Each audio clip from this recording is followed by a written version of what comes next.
Hello mga ga, for today's video ay gagawa po tayo ng chiffon cheese mamon. I-share ko po sa inyo ngayon yung pang-display po namin sa aming stante. Sa bikiri talaga ay hindi ito mawawala. Kaya gagawa po tayo ngayon at umpisahan na po natin. So dito sa ating cake batter, sa ating harina ay gagamit po tayo dito ng weighing scale or gramuhan. Kailangan po natin dito ng 250 grams or 2 cups po ito. Pero kailangan po ay gagamit po tayo dito ng gramuhan mga ga para accurate po talaga. Na walang labis at walang kulang yung ating flour. At dito maglagay tayo ng 22 grams or 1 1/2 tablespoon po kung sa tablespoon, pero mas mabuti yung gramuhan po yung gamitin natin. At haluin lang ng kaunti at lagyan natin ng half teaspoon ng iodized salt at half cup ng white sugar. At dito maglagay tayo ng 4 na piraso ng medium na whole eggs. Yes mga ga, buo po yung ilagay natin dito na itlog, hindi lang po yung egg yolk lang. At 1/2 tablespoon ng vanilla at dito maglagay tayo ng 3/4 cup ng tubig at 3/4 cup ng mantika. And then haluin na po natin yan para matunaw na po yung ating asukal at nang mabati na din yung ating itlog. At pagkatapos haluin po natin yan hanggang sa kuminis yung ating mixture.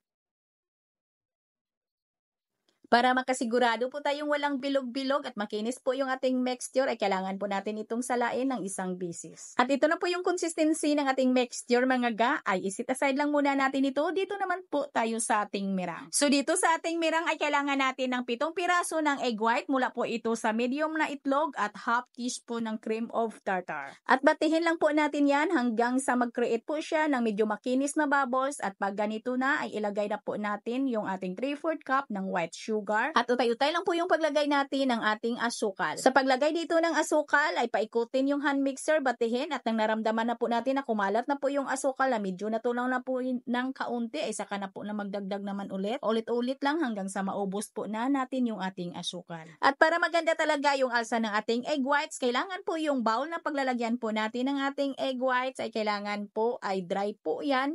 Hindi po yan basa at lalong walang bahid na kung ano-ano, lalo na po yung mulumantika. At nang naubos ko na pong nailagay lahat yung aking asukal, ay inilipat ko na sa pinaka-high speed yung aking hand mixer para mabilis po nating makuha yung hinahanap po nating consistency ng ating egg whites, yung matibay or kaya yung medium peaks. At ito na po yung ating mirang mga ga or yung ating egg whites. At i-transfer na po natin ito sa ating cake batter. At kukuha lang muna tayo ng kalahati ng ating mirang at i-fold or i-mix po natin dito sa ating cake batter. At nang nag-well combine na po yung una po nating nilagay na mirang, ay ilagay na po natin dito yung natira pa natin na mirang. At cut and fold lang po natin ito ng pahadahan-dahan at kailangan ay hindi po ito ma-overmix. At huwag po natin kalimutan na scrape po natin yung ilalim para pantay talaga yung ating mixture. At nang pantay na po yung ating mixture, ay pwede na po natin itong ilipat sa naka-ready na po or nakahanda na po natin na hulmahan. At gagamit po ako dito ng dalawang sukat ng aking hulmahan. Ito yung may sizes na 2 ounce ng Ensaymada molder.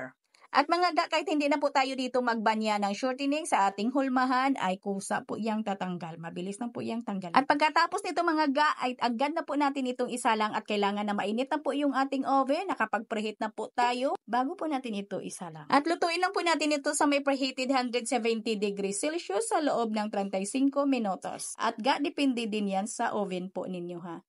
At yung iba nating mixture, ito yung pangalawa po nating sizes ng ating hulmahan ay 3 ounce Ensaymada molder. At lutuin din natin ito sa may preheated 170 degrees Celsius sa loob ng 35 to 40 minutes. At ito ay nilalagyan na natin muna ng ating cheese. Ordinary cheese po yung gamit ko. Ay lagyan ko muna ito ng cheese bago ko po ito isala. At kahit na medyo mainit pa ito ng kaunti, ay pwede na po natin itong i-release dito sa kanyang hulmahan.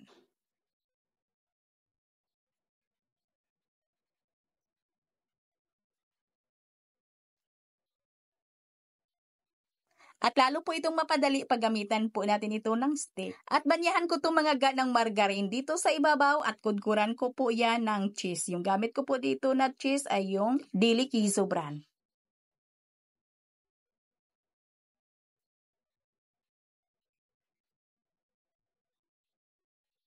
At ito naman yung nasa sizes 5 ounce po natin na nilagyan po natin ito ng cheese bago po natin sinalang. At ang bintahan ko po dito sa aking 3 ounce ay 15 pesos at 10 pesos naman dito sa ating 2 ounce. Kayo'y magkusting lang ga bago po kayo magbinta kasi hindi naman tayo magkapariho ng kusting. At hanggang dito lang po yung ating video. Maraming salamat at bye-bye!